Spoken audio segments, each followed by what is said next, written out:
ወርሃ ጥርን ስናነሳ በክርስትና እምነት ተከታዮች ዘንድ በታላቅ ክብርና ድምቀት የሚከበረው የኢየሱስ ክርስቶስ ጥምቀት በዓል አብሮ ይነሳል። ታዲያ በዓሉ በእምነቱ ተከታዮች ዘንድ ከሚሰጠው መንፈሳዊና ባህላዊ ስፍራ ብሎም ካለው የደመቀ አከባበር ባሻገር የሬሚታንስ ፍሰቱም በዓሉን ተከትሎ ጭማሪ የሚያሳይበት ነው። የተለያዩ መረጃዎች እንደሚጠቁሙት ቁጥሩ ከ3 ሚሊዮን የሚልቅ ኢትዮጵያዊና ትውልደ ኢትዮጵያዊ ዳያስፖራ ኑሮውን በውጭ ሀገራት አድርጓል።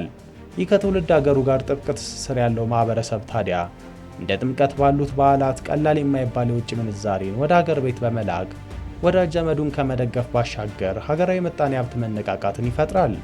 የአሜሪካዊ ኦንላይን ሬሚታንስ አገልግሎት ሰጪ ሬሚቲ ከአንድ ዓመት በፊት ያወጣው ጥናት እንደሚያመላክተውም ኢትዮጵያውያንን ጨምሮ በአሜሪካ ከሚገኙት የውጭ ሀገራት ተወላጆች መካከል 26 በመቶ የሚሆኑት እንደ በዓላትና ሰርግ ያሉ ልዩነቶችን ምክንያት በማድረግ ወደ ትውልድ ሀገራቸው ገንዘብ እንደሚልኩ ነው።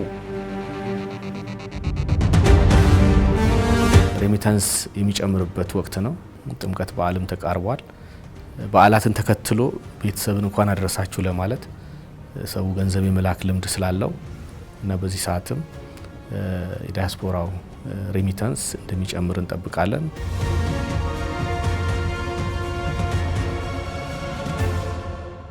ቀድሞ ባንኮችን ብቻ በመጠቀም ይከናወን የነበረው ይህ የሬሚታንስ ፍሰት ዓለም በዲጂታል አማራጮች መተሳሰሯን ተከትሎ የኦንላይን አማራጮችንም መከተል ከጀመረ ሰነባብቷል። ይህ ታዲያ በተለምዷዊ ስርዓት ከሚከናወነው የሬሚታንስ ዝውውር አንጻር ምቹነቱ ብሎም በአንጻራዊነት የሚጠይቀው አነስተኛ ወጪ ተመራጭ አድርጎታል። በኢትዮጵያም የምጣኔ ሀብት ማሻሻያውን ተከትሎ የመጡ አዳዲስ አሰራሮች እንዲሁም በባንኮች በኩል ስርዓትን ለማዘመን የሚደረጉ ጥረቶች የሬሚታንስ አገልግሎቱን ይበልጥ ቀላልና ምቹ አድርገውታል። ባንክ የከፈተው ዩናይትድ.ኢቲ የሚባል ዌብሳይት አለ። ዌብሳይቱ የውጭ ምንዛሪ አካውንት ለመክፈት ካሉበት ሀገር እንዲሁም ደግሞ በፈለጉት የንግድ ባንኮች ውስጥ ለመቆጠብ የሚያስችል በመሆኑ ያም ራሱ እሱን የማስተዋወቁም ስራ እየሰራን ስለሆነ እሱም እንደዚሁ የራሱ ገዛ አድርጓል። አብዛኛው ሂደት አሁን ወደ ቴክኖሎጂ ነው እየሄደ ያለው። የፊዚካል ፕሬዘንሱ የቅርንጫፍ መክፈት፣ የባንክ መክፈት ጉዳዮቹ በጣም ብዙ ነው እየቀነሰ ያለው። ያንን አድሬስ ለማድረግ እየተሰራን ያለው የዲጂታል አማራጮቹን በዋናነት ወደፊት ነው እያመጣን ያለ ነው። አሁን ኮኔክት ኢትዮጵያ ኦልሬዲ ኢንጌጅ አድርገን በሁሉም አሁን በጀመርንባቸው አካባቢዎች ጋር በፍጥነት እየሰራን ያለ ነው። ሌሎችም ደግሞ አማራጭ አሉን የሚሉ ዲጂታል የፊንቴክ ካምፓኒዎች ጋርም በስምምነት ለመስራት ፉሊ አግሪመንቶችን እያደረግን ያለ ነው፣ እየሄድንበትም ያለ ነው። እነዚህ የሬሚታንስ አገልግሎትን ዲጂታላይዝ የማድረግ እንቅስቃሴዎች ከባንኮች ባሻገር በተለያዩ የፋይናንስ ቴክኖሎጂ አቅራቢ ወይም ፊንቴክ ኩባንያዎች ወገንም የሚከናወኑ ናቸው። የኢትዮጵያ ትልቁ የዲጂታል ገንዘብ ዝውውር ስርዓት ቴሌብርን ይዞ የመጣው ኢትዮ ቴሌኮምም ይህን የዲጂታል ሬሚታንስ አገልግሎት ከሚያቀርቡት መካከል ይገኝበታል። ቴሌብር ሬሚት አፕሊኬሽን አልምተናል።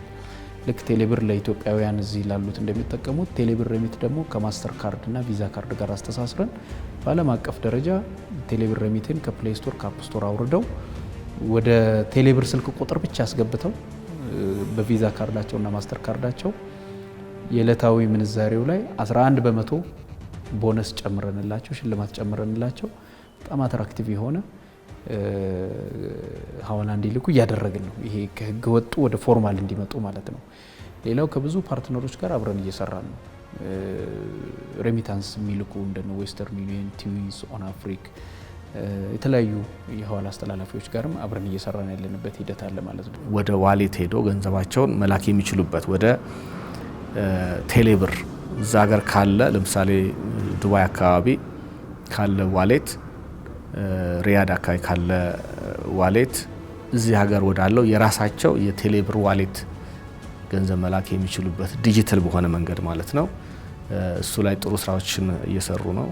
የቴሌብር ደንበኛ መሆን ብቻ አይደለም። ቴሌብር ደንበኛም ባትሆኝም በስልክ ቁጥርሽ ዶላር ሊላክልሽ ይችላል። ገንዘቡ መድረሱን ሜሴጅ ይደርስሻል። ግን ወይ ቴሌ በራስሽ ትመዘገቢያለሽ፣ ወይ ኤጀንት ጋር ትሄጃለሽ፣ ወይ ሾፕ ላይ። ስለዚህ ሁሉም የኢትዮ ቴሌኮም ሲም ካርድ ያለው ደንበኛ በፈጠርናቸው ፓርትነርሺፖች የሐዋላ አስተላላፊዎች ገንዘብ መቀበል ይቻላል ማለት ነው። አገልግሎቱ ከዚህ ቀደም በሬሚታንስ ዝውውር ውስጥ የነበሩ ተግዳሮቶችን በማቃለል ለገንዘብ ላኪው እንዲሁም ተቀባዩ የተሻለ አገልግሎትን ያቀረበ ሆኗል። ላኪውም ዘንድ ያለውን ስጋት አቅልለንለታል። ካለበት ቦታ ሆኖ ሄዶ ኤጀንት ፈልጎ ይህን እንደዚህ በካሽ ላክልኝ ከሚል ቤቱ ሆኖ ቴሌብር ሬሚትን ዳውንሎድ አድርጎ እንደምታውቂው በሰለጠኑ ሀገራት ያሉ ዜጎቻችን ዲያስፖራው ቪዛ ካርድ ማስተር ካርድ ይጠቀማል። ለላኪው ደግሞ ቴሌብር በጣም ተንበሽብሿል። ስለዚህ ስልክ ቁጥሩን ብቻ አስገብቶ መላክ እንዲችሉ አድርገናል።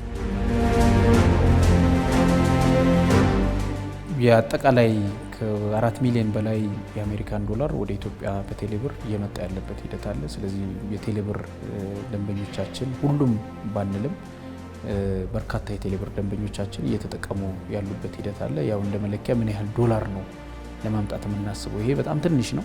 ግን ከዛ በላይ ሞር አጠናክረን መስራት ከተለያዩ ሀገራት ጋር ካሉ ኢንተርናሽናል ሬሚታንስ ከሚያቀርቡ ሐዋላ አስተላላፊዎችም ጋር በጋራ ሆነን በቅርበት እየሰራን ያለንበት ሂደት አለ።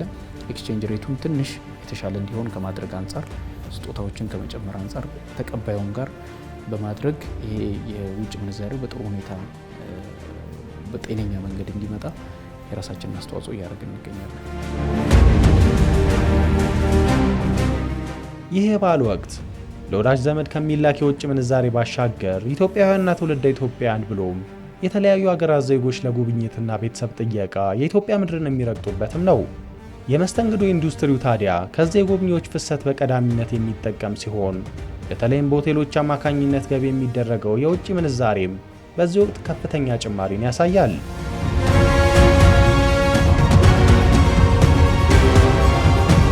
በአውሮፓውያን በአሜሪካም እንደዚሁ በብዙ ሀገሮችም የአዲስ ዓመት የሚከበርበትና ረፍት የሚወጡበት ሰዓት ስለሆነ የተለያዩ ሀገሮች የሚጎበኙበት በአብዛኛው ዲያስፖራው ደግሞ ወደ ሀገሩ የሚመጣበት ሲመጣም ለቆይታው የሚያስፈልገውን ነገር ለቤተሰብ የሚያስፈልገውን ነገር ይዞ የሚመጣበት ካለበት ልኮም እዚህ የሚጠቀምበት ሁኔታ ስላለ ይሄ ፒክ ሲዝን ነው የምለው። ጥር ወር በሀገራችን ብዙ ሁነቶች የሚካሄዱበት ነው። ሃይማኖታዊ፣ ባህላዊ አደባባይ በዓሎች አሉን። እነ ጥምቀትን ተከትሎ የሚዳሰስና የማይዳሰስ የሚባሉ የቱሪስት መስህቦች እንዳሉን ይታወቃል። ከዛ ውስጥም የተመደቡ ናቸውና ከዛው ደግሞ ብዙ ሳይርቅ ተከታትሎ የአፍሪካ ህብረት በከተማችን ውስጥ መቀመጫው የአፍሪካ ህብረት እዚህ እንደመሆኑ መጠን በየአመቱ እንግዶች ከዛም በብዛት ይመጡልናል። እሱንም እናካሄድበት ጊዜ ነውና ሆቴሎቻችን በከፍተኛ ዝግጅት ላይ ናቸው። ሆቴላችን ወደ 151 የሚጠጉ ሩሞች አላቸው። በጥር ወቅት ደግሞ በኢትዮጵያ የተለያዩ የሚከበሩ ባህሎች አሉ። ከዛ ውስጥም ጥምቀት በዓል ነው። ጥምቀት በዓል እንግዲህ በብዛት የውጭ እንግዶች ይመጣሉ። ቱሪስቶች በደንብ ነው የሚመጡት ወደ ሀገራችን። እንግዲህ እነሱን ለመቀበል በደንብ እየሰራ እንገኛለን።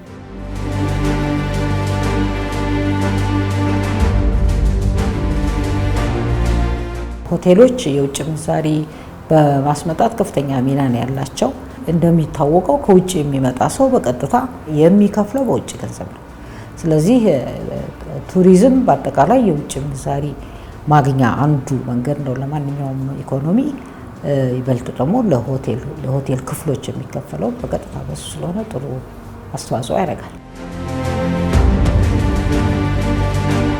እንደ ፋይናንስ ዘርፉ ሁሉ የሆቴል አገልግሎት ዘርፉም በጊዜ ሂደት ወደ ዲጂታላይዜሽን አምርቷል። ዛሬ ላይ 80 በመቶና ከዛ በላይ የሚሆኑ ተጓዦች የሚያርፉበትን ሆቴል በኦንላይን አማካኝነት ቡክ እንደሚያደርጉ የተለያዩ ጥናቶች ይጠቁማሉ። የኦንላይን ትራቭል ማርኬት ሪፖርት እንደሚያመላክተውም በኦንላይን አማካኝነት የሚታገዝ ዓለም አቀፋዊ ጉዞ የገበያ ዋጋው በአውሮፓውያኑ 2023 $500 ቢሊዮን መሻገሩን በ2030 $1.26 ትሪሊዮን እንደሚደርስ ነው። ወደ ኢትዮጵያ የሚመጡ በርካታ ተጓዦችም በብዛት ይህን አገልግሎት ሲጠቀሙ ይስተዋላል። እኛ አባል ሆቴሎችን ብንወስድ አብዛኛው የራሱ ዌብሳይት አለው። እዛ ዌብሳይት ላይ አይተው በቂ መረጃ ያስቀምጣሉ። ጥሩ የሚባል ድርጅቱን የሚገልጽ ከዛ እዛው ላይ ካየውና ከመረጠው እዛው ደግሞ ቡክ የሚያደርግበት ክፍሉን ይዞበት የሚወጣው መንገድ አለ። ከዚህ በተጨማሪ ግን ያው ለቡኪንግ ብቻ የሚሆኑ ቡኪንግ ኤንጂን የምንላቸው አሉ። ብዙ ሰው የሚያውቃቸው ለምሳሌ የሚታወቀው ኤክስፒዲያ፣ ቡኪንግ.com እንደዚህ የሚባሉ ብዙ ዘርፎች አሉ። አብዛኛዎቹም በጋራ አንድ ላይ ሆነው የሚሰሩበት ጊዜ አለ። እነ ትሪፕ አድቫይዘር ምናምን ከነሱ ጋር ደግሞ ውል ይገባል። ያንን ውል መሰረት በማድረግ በየእንግዳው ለአንድ ሰው በሚቆይበት ጊዜ ለአንድ እንግዳ በዛው በተባባሉት መሰረት የተወሰነ ፐርሰንት ክፍያ ይፈጽማል ሆቴሉ። 26 የሚጠጉ የኦንላይን ቡኪንግ ሪዘርቬሽን ፕላትፎርሞች አሉን። የተለያየ ዓለም ላይ የሚገኙ ፕላትፎርሞች ናቸው። በእነሱ ነው የምንጠቀመው፣ እየተጠቀምንም አሁን ላይ ያለ ነው ማለት ነው። ለምሳሌ booking.com አለ ኦፊሻሊ በዓለም ላይ የሚታወቅ፣ ኤክስፒዲያ፣ አጎዳ፣ ሃይፐርገስት፣ አማደስ የመሳሰሉት ብዙ ቻናሎች ወደ 26 የሚጠጉ ቻናሎች አብረን ከነሱ ጋር መስራት ላይ ነው የምንገኘው። እነዚህ ዲጂታል የሆቴል ቡኪንግ አማራጮች የዲጂታል ክፍያ ስርዓትን የሚያዙ እንደመሆናቸው በቀጥታም ሆነ በተዘዋዋሪ በሀገራዊ የውጭ ምንዛሬ ገቢው ላይ የራሳቸውን አስተዋጽኦ ያበረክታሉ። ሁሉም ቻናሎች የተለያዩ ክፍያ መንገዶች ናቸው ያሉት። ቻናል ኮሌክት እና ሆቴል ኮሌክት አለ። ሆቴል ኮሌክት የምንላቸው እንደ booking.com ናቸው። በአካል መጥተው እንግዶች ይከፍላሉ። በአካል በክሬዲት ካርድም ወር በካሽም ሊከፍሉ ይችላሉ። ሌሎቹ ደግሞ ኤክስፒዲያ፣ አጎዳ የሚባሉ ቻናሎች አሉ። እነሱ ቻናል ኮሌክተር ነው። ክፍያውንም ሁሉንም ነገር ጨርሰው የሚመጡት እዛው ነው ማለት ነው።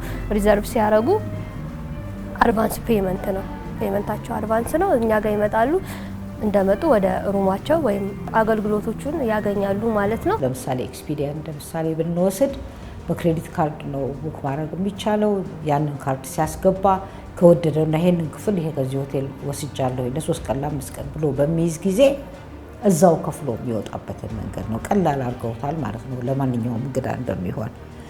ስለዚህ ራሱ ኤክስፒዲያ የራሱን የተስማማንበትን ያክል ፐርሰንት ይቀንሳል። 15፣ 10%፣ 18 እንደምትፈልገው እሱን ከዛው ላይ ይቀንስና የተቀረው ነው ወደኛ ወደ ኢትዮጵያ ወደ እኔ ሆቴል ወደ ሌላ ሆቴል የሚልከው ማለት ነው። ኦንላይን ቡኪንግ እና ክፍያ በሆቴል ኢንዱስትሪ ውስጥ የተገልጋይና አገልግሎት አቅራቢውን ግንኙነት የለወጠ አሰራር ነው። ለሆቴሎች ከቀድሞ በተለየ ጎልቶ መታየት እንዲችሉ እድል ከመስጠት አንስቶ ለኢንዱስትሪ የውጭ ምንዛሬ ፍሰትና በአገልግሎት አሰጣጥ ውስጥ አሻራው ሰፊ ነው። ለሀገራችንም የውጭ ምንዛሬ ገቢ በደንብ ነው የሚያስገኘው። ምክንያቱም የሚያዩት ኦንላይን ላይ ከሆነ ኢንተርናሽናል ሰዎች ናቸው የሚመጡት፣ በዶላርም ነው የሚከፍሉት። ምክንያቱም ኮሚሽኑን የምንከፍለው እኛ ለቻናሎቹ በዶላር ስለሆነ ለሀገራችን ከፍተኛ የሆነ የውጭ ምንዛሬ እናስገባለን ማለት ነው። እነሱም አሁን መጥተው እዚህ ሆቴል ከመፈለግ እንደ አዲስ ሰርች ከማድረግ ጊዜያቸውን ይቆጥብላቸዋል። ምክንያቱም ኦንላይን ቡክ አድርገህ ስትመጣ ኦልሬዲ ሪዘርቭ ተደርጎ ነው ሩም የሚጠብቅህ። ከኮስትም አንጻር፣ ከሰዓትም አንጻር፣ ከፕራይቬሲም አንጻር እሱ ነገር ይጠቅማቸዋል። ኦንላይን ላይ ቡክ አድርገው መምጣታቸው ማለት ነው። ኦቨር ቡክድም አይሆንም፣ ሩም የለም ተብሎ ሊመለስም አይችልም ማለት ነው። ለሆቴሉ ደግሞ አድቫንቴጁ ሪቪው በደንብ ይሰጣሉ። ሁሉም እንግዶች ከመጡ በኋላ ልክ ቼክ አውት ሲያደርጉ ሪቪው ይሰጣሉ። ኦንላይን ስፔሻሊ ኦንላይን ሲሰጥ ደግሞ ሪቪው ኢንተርናሽናሊ ነው የሚሆነው። የውጭ ዜጎች ነው በብዛት የሚያገኙት። እንደሚታወቀው አሁን ብዙ ነገር ዲጂታል እየሆነ ነው በዓለም ላይ በሀገራችን። ስለዚህ ማንም ገንዘብ ይዞ እንኳን ማያውቀው ሀገር እዛ ሀገሩ ላይ አይንቀሳቀስም። ስለዚህ ያንን የሚያደርገው ደግሞ በርቀት ሆኖ አይቶ መርጦ ነው። ሆቴልን ገብቼ በጣም ሀገሩን ከተማውን የሚያውቀው ሰው ካልሆነ በስተቀር ገብቼ ሄጄ በእግሬ ፈልጌ ይዛለሁ ብሎ አይመጣም። መረጋጋት የሚፈጥርልህ ከመምጣት በፊት አንዱን ሆቴል ይሄኛው የተሻለ ነው ብለህ ስትይዝ ነው። ይህንን እንዲሆን ደግሞ ተፈጻሚ እንዲሆን ያደረገው የዲጂታል የአከፋፈልም የቡኪንግም ሲስተም መኖሩ ነው። አሁን ይሄ ለክፍያ ብቻ አይደለም የሚያገለግለው። ያ እንግዳው ሆቴሉ ሊመርጥ የሚለው ዞር ብሎ ይሄ ሆቴል ጥሩ ይመስላል፣ የሰጠውም ዋጋ ጥሩ ነው ብሎ ግን ቶሎ ብሎ የሚያየው ምን አይነት ሪቪው አለ። በኢትዮጵያ የዲጂታላይዜሽን ጥረቶችን በእጅጉ ያሳደገው የዲጂታል ኢትዮጵያ 2025 ስትራቴጂ ብሎም በፋይናንስ ስርዓቱ የተወሰዱ በርካታ የህግ እርምጃዎችና ሌሎች አስቻይ ሁኔታዎች በሬሚታንስ አገልግሎቱ ዲጂታላይዜሽን ውስጥ ትልቅ ሚናን ተጫውተዋል። ናሽናል ዲጂታል ስትራቴጂ 2025 ሲሰራ አንዱ እንግዲህ ቴሌብር መወለዱ አስቻይ የህግ ስርዓቶች ስላሉ ነው። በሚኒስትር ኦፍ ካውንስል የኢትዮ ቴሌኮም የተቋቋመበት ደንብ ሲሻሻል፣ ፓርላማ ላይ ሲጸድቅ፣ ብሔራዊ ባንክ ኢትዮ ቴሌኮም የፋይናንስ አገልግሎትን ለመጀመሪያ ጊዜ ምንም እንኳን ኬንያ የዛሬ 20 ዓመት እየሰራች ብትሆንም ጎረቤታችን ሆና ኢትዮጵያ የ4 ዓመት የሞባይል መኒ ቴሌኮም ሌድ ቢኖራትም ይሄ መንግስትን ቁርጠኝነት ከሪፎርሙ ጋር ማያያዝ ትችላለች። የዚህ 5 ዓመት ውጤት ብለን መውሰድ እንችላለን። እኛም ቴክኖሎጂን በፍጥነት እንደ መዘግየታችን የማካካሻ ደግሞ ዓለም የደረሰበትን ቶሎ ቶሎ በማምጣት ስለዚህ አንዳንዱ ነገሮች ከሰለጠኑት ሀገራት ጋር ትከሻ ለትከሻ መለካካት የምንችልባቸው ነገሮች ሪያላይዝ አድርገናል። እንደ ኢትዮ ቴሌኮም፣ እንደ ቴሌብር የፋይናንስ ኢኮሲስተም። ስለዚህ ተግዳሮቶች በዚህ ደረጃ አስቸጋሪዎች አሉ፣ እንቅፋት ናቸው፣ አያስኬዱንም የሚለው አሁን ላይ በዛ ደረጃ አይደለም። መንግስትም ክፍት ነው። ይህ ሀገራዊ ሬሚታንስ አገልግሎት ዲጂታላይዜሽን በቀጣይ ዓለም አቀፉ የመስተንግዶ ዘርፍ ላይ ይበልጥ በሚስፋፋው ዲጂታላይዜሽን እንዲሁም እንደ ሀገር በተያዙ ዲጂታል ምጣኔ ሀብትን የመገንባት ጥረቶች ይበልጥ ይደገፋል። ይህም በምጣኔ ሀብቱ ላይ ከተተገበሩት የውጭ ምንዛሬን ገበያ መር የሚያደርጉ ማሻሻያዎች ጋር ተዳምሮ የሬሚታንስ ፍሰትን ከዚህም በበለጠ ምቹና ቀላል ማድረጉ አይቀሬ ነው።